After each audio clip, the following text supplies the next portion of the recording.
सबसे पहले बात करेंगे, मुल्क में बिजली का बड़ा ब्रेकडाउन हुआ है। तमाम छोटे बड़े शहर और देहात बिजली से महरूम हैं। 4.5 घंटे गुजरने के बाद सिर्फ इस्लामाबाद और पेशावर में बिजली जुज़वी तौर पर बहाल हो सकी है। बिजली की अदम फराहमी से कारोबारी जिंदगी बुरी तरह मुतासिर है। नेपरा ने भी मामूल की कार्रवाई करते हुए नोटिस ले लिया है और एनडीटीसी से रिपोर्ट तलब कर दी है। पावर डिवीजन की तरफ से सुबह 7:34 पर मुल्क भर से जाने वाली बिजली की वजह मुल्क के जनूब में फ्रीक्वेंसी गिरने के बायस होने वाली खराबी बताई गई है कि इलेक्ट्रिक समेत मुल्क भर की तमाम बिजली तकसीमकार कंपनियों के सार्फिन बिजली की सहूलत से महरूम हो गए। बिजली ब्रेकडाउन से लाहौर, फैसलाबाद, कराची, इस्लामाबाद, हैदराबाद, मुल्तान और कोयटा, पेशावर समेत शहर बिजली से महरूम हुए हैं। पावर डिवीजन और आइस्को के मुताबिक पेशावर और इस्लामाबाद में बिजली जुज़वी तौर पर बहाल कर दी गई है। सेक्रेटरी पावर के मुताबिक बिजली बहाली में 6 से 7 घंटे लग सकते हैं।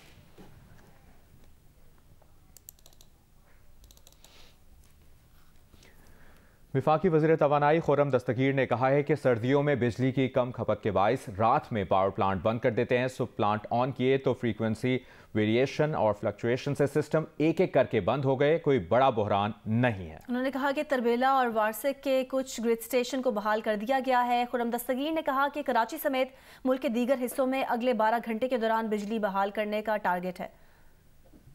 जाम शोरों और दादू के दरमियान वोल्टेज की फ्लक्चुएशन हुई, जिसकी वजह से सिस्टम एक एक करके बंद हुए हैं। कोई मेजर बहरान नहीं है। तरबेला और वारसिक से हमने कुछ ग्रिड स्टेशन बहाल करने शुरू कर दिए हैं। एक एक करके अब सिस्टम को एसेंशियली से दोबारा ऑन करना है। कराची का मामला थोड़ा सा पेचीदा है। हम उन्हें 1000 मेगावाट से 1100 मेगावाट रूटीनली देते हैं। इस वक्त कमी है। वो आप देखेंगे कि अगले चंद घंटों में कराची इलेक्ट्रिक सप्लाई को हमारी सप्लाई है वो रिस्टोर हो जाएगी। मेरा टारगेट ये है कि अगले 12 घंटे के अंदर पूरे मुल्क में बिजली जो है वो दोबारा पूरी तरह रिस्टोर हो जाएगी। मोहतात मैंने आपको टाइम फ्रेम दिया है। हमारी तो पूरी कोशिश है कि हम इसको उससे बहुत पहले ही रिस्टोर कर दें। कराची शहर में बिजली बहाली का अमल शुरू हो गया है। कराची बंदरगाह को बिजली बहाल कर दी गई है। के इलेक्ट्रिक के मुताबिक अव्वलीन तरजीह एयरपोर्ट, अस्पताल और अहम तनसीबात हैं। तफसील जानते हैं नुमाइंदा जियो न्यूज़ अली इमरान सैयद से। अली इमरान, क्या डिटेल्स हैं? जी, के इलेक्ट्रिक ने अपनी तरजीहात तो ज़रूर बताई हैं, लेकिन टाइम लाइन्स वो अभी नहीं दे पाई है और बिल्कुल इस बारे में कोई क्लैरिटी नहीं है कि कितने घंटे का टारगेट है। ये वफाकी वजीर की जानिब से कहा जा रहा है कि उनके टारगेट्स वाजे हैं। इन्हीं वजीर के दौर में 13 अक्टूबर को भी एक ब्रेक डाउन हुआ था और अब दोबारा ये ब्रेक डाउन हुआ है।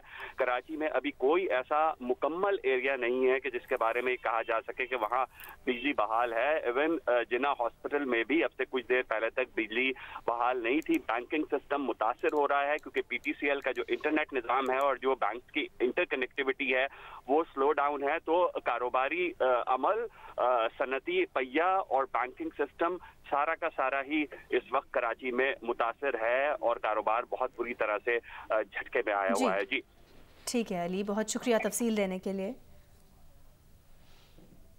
मुल्क भर में बिजली की ब्रेकडाउन के बाद खैबर पख्तूनख्वा के मुख्तलिफ इलाकों में बिजली बहाल होना शुरू हो गई है। पेशावर समेत खैबर पख्तूनख्वा के बेशतर इलाकों को सुबह 7:30 बजे से बिजली की फराहमी मुअत्तल है। बिजली ना होने के बाद शहरियों को शदीद मुश्किलात का सामना है। मजीद तफसील बताएंगे मोहम्मद दानियाल अजीज। मुल्क भर की तरह पेशावर में भी सुबह से बिजली गायब थी, जिसके बाद शहरियों को इंतहाई मुश्किलात का सामना था। हैदराबाद, अंदरून शहर, दलजाक रोड, वर्सक रोड, दानिशाबाद समेत पेशावर के बेशतर इलाकों में बिजली नहीं थी, जिसके बायस मामूलाती ज़िंदगी जो है वो रुक गए थे और शहरियों को इंतहाई मुश्किलात का सामना था। वो लोग जिनके कारोबार बिजली से चलते थे उनके कारोबार जो है वो रुक गए थे। लोगों ने जनरेटर का इस्तेमाल करना शुरू किया था। इस हवाले से पिस्को हकाम से हमने बात की तो अब अपडेट ये है कि वर्सक पावर हाउस से बिजली बहाल कर दी गई और उनके मुताबिक खैबर पख्तूनख्वा के आधे हिस्से को बिजली इस वक्त फराहम की गई, जबकि आधे हिस्से को भी बिजली फराहम कर दी जाएगी और उस पर भी काम जारी है। टेक्निकल फॉल्ट बताया जा रहा है पिस्को हकाम की जानिब से कि वो आर्जी तौर पर मुअत्तल हुई थी, लेकिन हमारी कोशिश ये है कि जल्द अज जल्द बिजली को हम दोबारा बहाल करें। जी।